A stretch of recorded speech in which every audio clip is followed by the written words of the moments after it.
Student, good morning. बच्चों, हमने ये चैप्टर पढ़ा गौरैया वाला और आपने समझा भी सही। आज हम इसकी एक्सरसाइज करेंगे पेज नंबर 69। आप पेज नंबर 69 ओपन करके रखेंगे और पेंसिल साथ में रखेंगे और साथ के साथ अपनी बुक में फिल करेंगे, क्योंकि ये नोटबुक में नहीं करना है आपको। ये सारी एक्सरसाइज आपको किस में करनी है? अपनी बुक में फिल करनी है। तो देखिए आप, हरे तोते को देखकर कलंगी क्या वस्तु चाहने लगी। हरे तोते को देखकर कलंगी क्या वस्तु चाहने लगी? हरा कोट। आप टिक लगाएं इस पे, हरा कोट। काली नली में क्या वस्तु होगी? काली नली में लिपस्टिक। किस पे टिक लगाएंगे आप? लिपस्टिक पर। मोर को देखकर कलंगी क्या चाहने लगी? मोर को देखकर कलंगी क्या चाहने लगी? चमकीले पंखों की पोशाक। चमकीले पंखों की पोशाक। कुर्सी पर किसके गोले पड़े थे? कुर्सी पर किसके गोले पड़े थे? ऊन के। कुर्सी पर किसके गोले पड़े थे? ऊन के। खाली जगह भरो, उचित शब्द चुनो। अब आते हैं हम फिल इन द ब्लैंक्स पर। ये सब हो गया आपके। अब आप खाली जगह फिल करेंगे। इसकी चोंच तो देखो। इसकी चोंच कैसी है? लाल। लड़की के सामने स्टूल पर बैठ गई। कौन बैठ गई या कहाँ पर बैठ गई? वो शीशे के सामने। तो आप लिखेंगे लड़की शीशे के सामने स्टूल पर बैठ गई। लड़की शीशे के सामने स्टूल पर बैठ गई। बाग में सुंदर नाच रहा था। कौन नाच रहा था? मोर। अब कलंगी थी, क्या थी? खुश। अब कलंगी थी खुश। अब आते हैं, बताओ किसने किससे कहा। इसका हरा कोट भी तो देखो। किसने कहा बच्चों? ये नीलू ने। और किससे कहा? गरिमा से। इसका हरा कोट भी तो देखो। किसने कहा? नीलू ने। और किससे कहा? गरिमा से। तुमने मेरा सारा पाउडर बिखेर दिया। किसने कहा? लड़की ने। वो पाउडर की प्लेट गिरा दी थी ना उसने। और किससे कहा? गौरैया से। कहाँ है मेरा कोट? लड़की ने। किससे कहा? माँ से। गौरैया को दाने दो। किसने कहा? दादी माँ ने। और किससे कहा? नन्ही बच्ची से। दोबारा देखते हैं, हरा कोट भी तो देखो, नीलू ने गरिमा से। तुमने मेरा सारा पाउडर बिखेर दिया, लड़की ने गौरैया से। किससे कहा? लड़की ने गौरैया से। कहाँ है मेरा कोट? लड़की ने माँ से। गौरैया को दाने दो, दादी माँ ने नन्ही बच्ची से। अब आती है विशेषता वाले शब्द।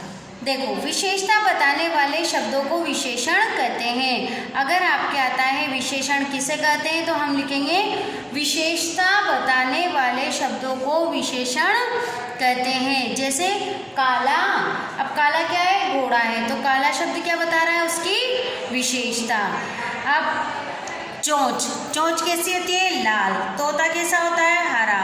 पंख कैसे होते हैं? चमकीले। पोशाक कैसी होती है? नीली। दाने कैसे होते हैं? कुछ दाने लेने के लिए, तो कुछ दाने। प्याला एक। तो एक, कुछ, नीली, लाल, हरा, चमकीली, ये सब क्या है? उसकी विशेषता है। चोंच लाल, तोता हरा, पंख चमकीले, पोशाक नीली, दाने कुछ, प्याला एक। अब आइए पेज नंबर आप 68 पर, हम इसके शब्दार्थ भी देखिए बच्चों। प्रशंसा। प्रशंसा यानी तारीफ। उदास यानी दुखी। और पंख यानी या पर यानी क्या होता है? पंख। पर यानी पंख। अब आते हैं आगे शब्द। Stool, coat, plate. स्टूल अंग्रेजी शब्द है, कोट अंग्रेजी शब्द है, प्लेट अंग्रेजी शब्द है। ये सब क्या है? अंग्रेजी शब्द हैं। अब एक कोशिश, टेबल, नज़र। अब कोशिश क्या है बच्चों? ये एक उर्दू फारसी शब्द है। टेबल क्या है? अंग्रेजी शब्द है। नज़र उर्दू फारसी शब्द है। खुश उर्दू फारसी। सफ़ेद उर्दू फारसी। फ्रॉक अंग्रेजी शब्द है। और पाउडर क्या है? अंग्रेजी शब्द है।